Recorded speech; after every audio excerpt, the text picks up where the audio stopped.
The Gates Foundation, one of the largest charitable foundations in the world, is marking its 25th anniversary. Now, the Silver Jubilee comes with a big commitment. Bill Gates is pledging to give away, in his words, virtually all of his wealth over the next 20 years, which means the foundation plans to spend $200 billion over the next 2 decades. Now, this accelerated timeline has meant a change to the foundation's charter, which had stated that the organization would sunset 20 years after the death of Bill Gates. The last big change to the foundation had come in 2021, when Bill and Melinda Gates announced their divorce. Melinda Gates resigned as co-chair in 2024, which left Bill Gates as the sole chairman of the Gates Foundation. Now, from combating infectious diseases to agriculture research and reproductive health, the Gates Foundation has been at the forefront of solving some of the biggest issues in the world today. And joining me now to discuss the foundation's future and his pledge to give away virtually all of his wealth is the man himself, Bill Gates. Bill, many thanks for joining us on CNBC-TV18. And let me start by congratulating you on 25 years at the Gates Foundation. But Bill, why this decision to set yourself a new deadline of 20 years to give away virtually all of your wealth? What has prompted this decision? Why this change from the original position? Well, looking back on these 25 years, it's amazing what we've been able to accomplish. Together with partners, the one statistic of cutting the number of children who die every year in half has been phenomenal to be part of that.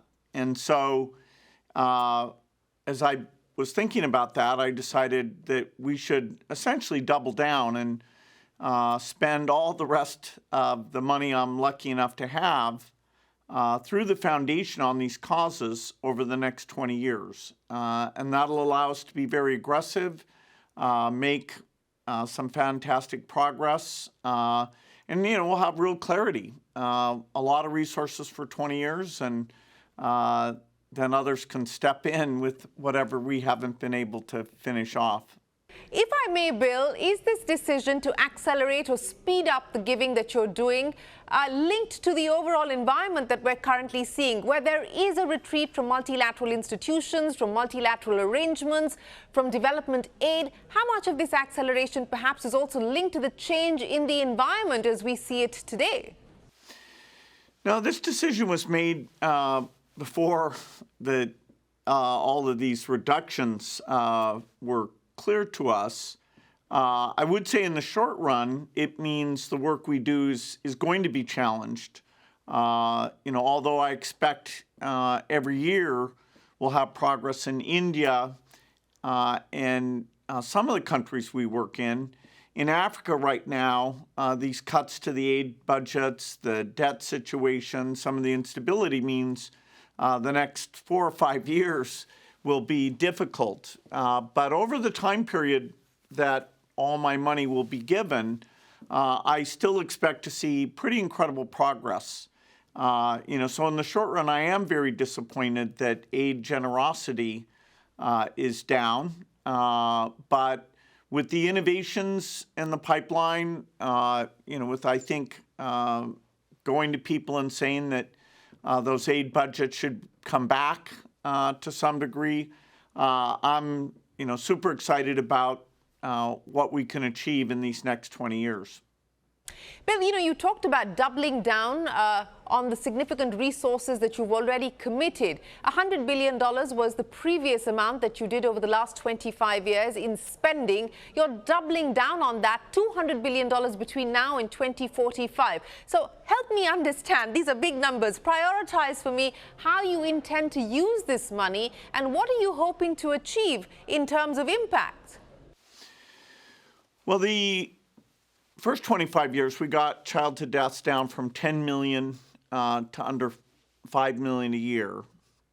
And we also took the 2 other diseases, HIV and tuberculosis, and the deaths were cut substantially for both of those. We also came up with ways to save mothers who are giving birth. And so we're really putting most of the resources into the global health work. We hope to be able to cut the number of children who die more than in half again. and also to make dramatic reductions in all infectious disease. We need to finish our polio eradication. Still a lot of hard work left there. And we also think some other eradications, guinea worm, malaria, a number of diseases could be taken all the way to zero. And so by having, for the next 20 years, over $200 billion in resources, double what we spent in the first 25 years, we'll be able to partner with scientists, and we have a great partnership with the Indian government to help them achieve their ambitious health goals. And this field, the field of global health, will be able to perform miracles, and our resources will be a meaningful part of that. Bill, you spoke about the ability to deliver miracles. What have been some of the hardest fought battles over the last 25 years? You talked about some of the important outcomes, especially on the global health front, that you've been able to achieve.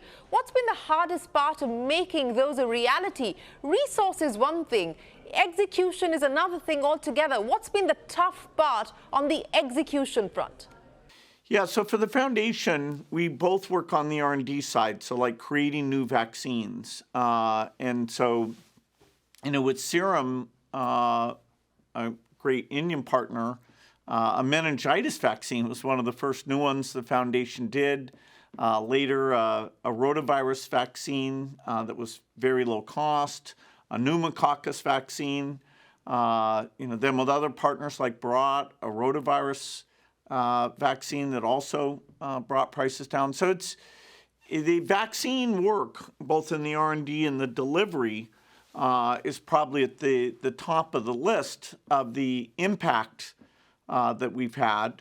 Vaccines, you need to keep them refrigerated. You need to make them cheaper. You need to convince mothers to bring their children in. So, there are plenty of challenges just in that one area.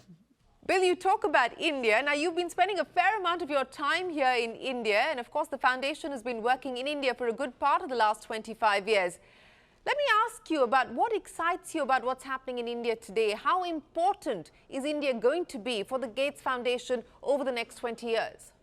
Well, certainly India's a very, very important place for us. It's our biggest overseas office, and it plays two big roles. One is that the Indian government has very aggressive goals for improving health, and so we get to partner and try out the latest advances in medicine, and that we've seen great results from that.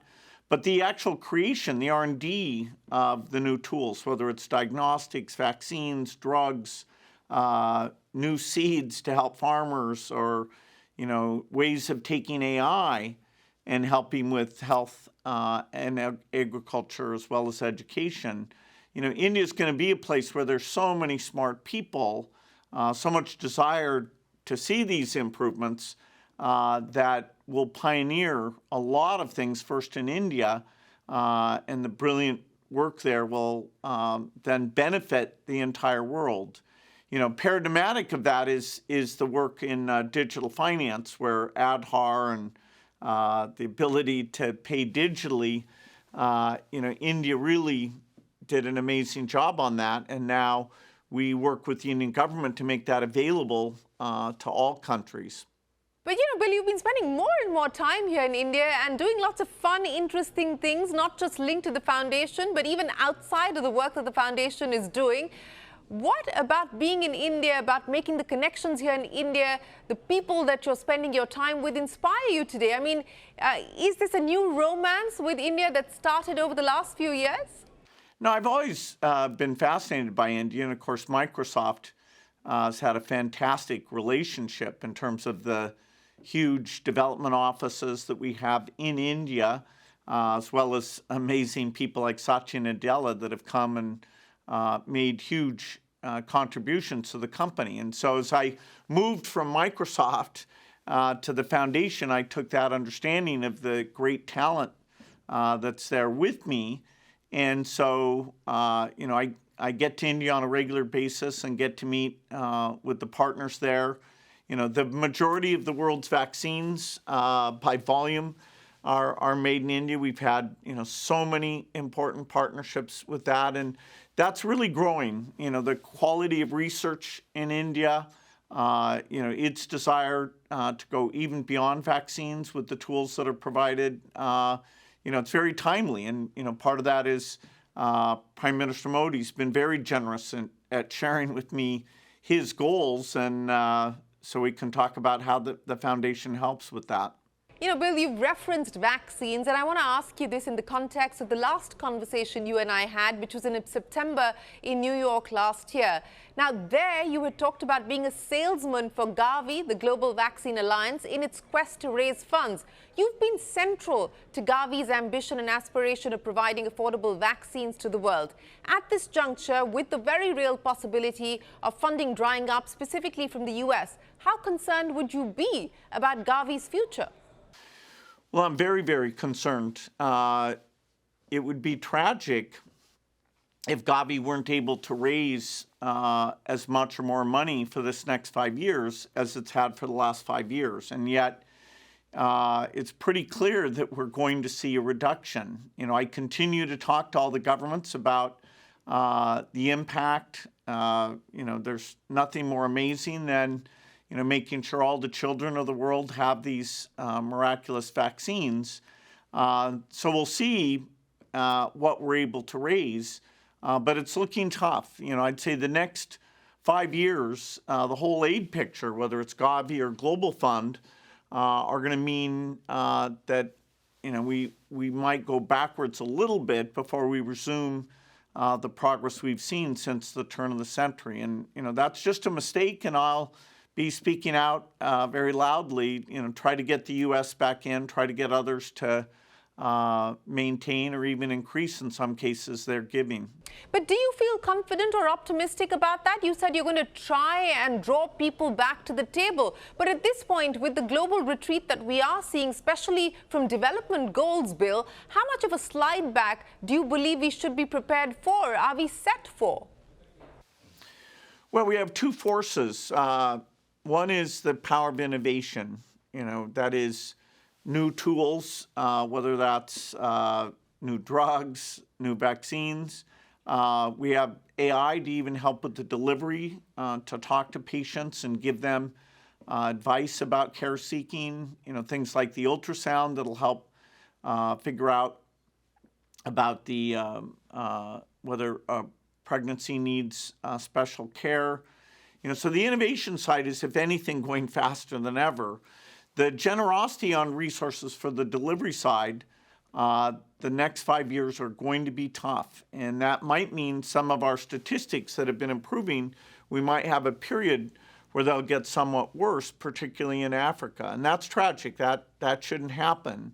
If you look at the full time frame that all my money will be given over, I'd say we will be much better off by the end of that than we are right now, despite this period where the aid budgets are really going to hurt our work, particularly, as you said, things like Gavi and Global Fund not being fully funded. Well, we are going to head into a break and continue our conversation with Bill Gates on his big pledge to spend $200 billion as part of the Gates Foundation over the next 20 years.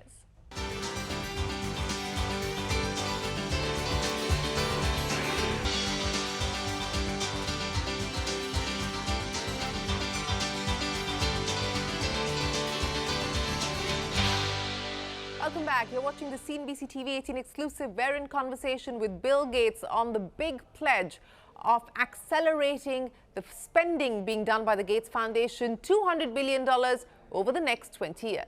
Bill, the last 25 years, the Gates Foundation has worked very closely with Warren Buffett. He's been instrumental in the $100 billion that you've spent in the journey so far. Is there a disappointment that he isn't going to be a co-traveler, a fellow traveler over the next 20 years for you at the foundation? Well, I'll certainly be very sad not to have Warren's regular advice. I mean, Warren is so wise, so generous. He's been a great friend to me. His example as a philanthropist, I think, has influenced many people besides myself. As you say, he's a huge contributor to the foundation. His family is very committed to the causes the Gates Foundation works on, and so they'll continue to be, his children will be great partners of ours in many of these areas. But no, it'll be tragic if Warren's not around. He's 94. I hope he lives this whole 20 years, but he might not. Well, speaking of milestones, it's 25 for the Gates Foundation, it's 50 for Microsoft, and it will soon be 70 for you in October. As you look back and reflect on the many milestones that you've achieved personally and in your careers, if you had a chance of a do-over, would there be anything that you'd change, anything that you'd do differently? Well, I'd be very reluctant to go back and change things since I've been so unbelievably lucky. My parents, who I got all my values from, and they made sure I got a great education. I've had amazing friends like Paul Allen, who helped found Microsoft, Steve Ballmer, who allowed Microsoft to be so successful, and now an unbelievable number of great partnerships at the foundation with the incredible team there, and partners all over the world. So I'm the luckiest person in terms of what I've been able to be involved in. So yeah, I've made plenty of things that I've had to learn and do better, but I don't think I'd want to risk going back and making any changes. Well, speaking of wanting to do better, you're no stranger to criticism, and it's been constant, but perhaps post-COVID even more so. Questions about the influence that organizations like yours build on decisions that have been taken. Many call it the tyranny of the unelected. How do you now respond to that criticism, Bill, and how do you believe the foundation should learn and position itself over the next 20 years to take some of that feedback and criticism on board in some constructive way? Well, I think the agenda of saving children's lives, and making sure they're well nourished so that their brains and bodies fully develop, fortunately, that's not a super controversial agenda. All the governments we work with, including India, have goals to reduce those deaths, and so we're able to work together. Vaccines themselves, we test them to make sure they're incredibly safe, and so there is some controversy about those. But for example, with polio, there's not a single kid in India who's been paralyzed since 2011, when the final case, which was tragic, was taken care of, and so we get pretty strong support for the work we're doing. Sometimes seed technologies or contraception, we have to make sure we're communicating well about those things. I wish there were more people involved in, critiquing what we're doing in malaria and TB and HIV. Some of the work we do can actually be pretty lonely because it doesn't get the attention, the resources or the number of people engaged. So, I'd love somebody to criticize our TB drugs or vaccines or diagnostics and, share their ideas, because TB is back to being the world's biggest killer, and there's just so few people funding the work there that we wish there were more. You talked about TB, malaria, and you're hoping that we see breakthroughs on both those fronts. But outside of health, the innovations on energy, the R&D work that's happening on Alzheimer's, I know that there's been a large part of your mind space and as well as your resources that have occupied these areas in the last few years. What are you most optimistic about, both on energy, specifically nuclear energy, and the work that's happening on things like Alzheimer's, the tuberculosis vaccine, etc.? Well, if I had to pick one, I'd say, getting to the bottom of malnutrition and really solving that might get to the top of the list. It's a tough competition because we've got a HIV vaccine, a TB vaccine that you mentioned, a malaria vaccine, all very important. I also support new energy innovation. I do that through for-profit investments, including, for example, TerraPower, that's working on new lower-cost nuclear reactors. And so climate change, avoiding the worst of that, and getting cheaper energy is important. But I'd say the malnutrition would be at the top of the list. Well, it's clear that you're definitely not retiring anytime soon, Bill. What keeps you going? I know pickleball is definitely not going to be something that's going to occupy a lot of your time outside of the foundation's work. But what keeps Bill Gates going today? Well, I'm very lucky. I love reading. I love, traveling. I have great sisters and friends, and I love tracking the innovation, meeting people who are out in the field doing the tough work. So it's fascinating, and even though we'll have setbacks overall, the possibility of what we can achieve in these next 20 years keeps me going, makes me want to travel and work hard. And the possibilities that you alluded to, what we're seeing on the AI front at this point in time, but for AI to really address the world's real challenges, healthcare, finding solutions to the many access deficits that exist, what are we talking about? Are we 5-10 years out before we start to see an inflection point on some of these big, real transformational challenges? Well, there's no doubt in the next 5 years it'll be pretty radical, both in terms of how we discover new things, where the AI will help, and even healthcare delivery, where the patient will be able to talk with the AI and share everything that's going on with them and how they should interact with the health system. And so, no, that's near term. And we have a lot of partners who are doing pilots even this next year. Well, you've been part of the private sector and, of course, then moved to the development world. If I were to ask you for your message to the private sector in the current volatile environment that we're in, to other philanthropic organizations as well, organizations that you're perhaps partnering with or you're hoping to partner with in the future, what would your message be to them? What would your message be to governments today? You said you want to ensure that your voice is heard. What would you tell governments around the world today as we perhaps face what could loosely be called a leadership recession? Well, the value of helping other people is pretty strong in all the world's religions. And so, that should extend to the poorest, those most in need. And so the idea that we're having less money to buy vaccines for the world's children is a bit of a surprise. And my advice is, hey, let's reverse that and accelerate the progress we've seen, which we should all be so proud of. Well, Bill, with that, thanks very much for joining us here on the Global Dialogue today. Thanks very much for giving us a roadmap of where the Gates Foundation is headed. It's going to be an accelerated timeline for you to spend $200 billion over the next 20 years. It's a significant amount of money and, of course, a big change as far as the foundation's charter is concerned. Bill Gates, always a pleasure. Many thanks for joining us here. We will take a break. There's a lot more coming up. Don't go anywhere. We're back in a moment with more.